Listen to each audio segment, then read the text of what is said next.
La fameuse certification du FBI, la voici. Elle est arrivée il y a quelques jours après plus de 6 mois de tests par les services américains. Elle concerne ce petit capteur qui fait la taille environ d'un doigt, sur lequel on va pouvoir apposer son doigt et grâce aux électroniques de pilotage, capturer l'image d'une empreinte digitale. un capteur de très faible épaisseur mais robuste qui peut être inséré dans un appareil transportable.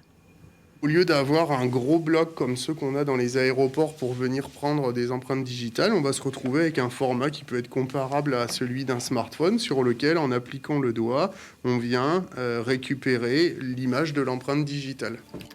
Le capteur est fabriqué dans cette usine, créée à Limoges en 2016, 1000 m² de salles blanches ultra aseptisées. La technologie utilisée est celle de l'électronique organique qui s'apprête donc à intégrer le marché mondial de la biométrie. Les principales applications de cette technologie où on a besoin d'avoir une certification FBI sont les applications de contrôle aux frontières.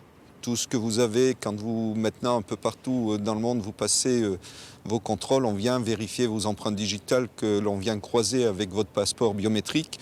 Et d'un autre côté, il y a tout ce qui est contrôles qui peuvent être dans les mairies, par exemple, pour pouvoir enregistrer vos empreintes digitales quand vous faites un passeport biométrique. Ces capteurs seront aussi présents dans nos smartphones de demain avec une reconnaissance d'empreintes sur grande surface, multi-doigts pour plus de sécurité, même si la crise sanitaire a retardé leur commercialisation. Le Covid, nous, ça a été quelque chose de très impactant parce que nos clients sont principalement en Asie et aux États-Unis. Donc on va trouver dans les capteurs d'après-demain, c'est-à-dire qu'on est plutôt sur fin 2021 pour des produits qui vont être commercialisés 2022. Vous ne donnerez pas de marque ? Je ne vous donnerai pas de marque.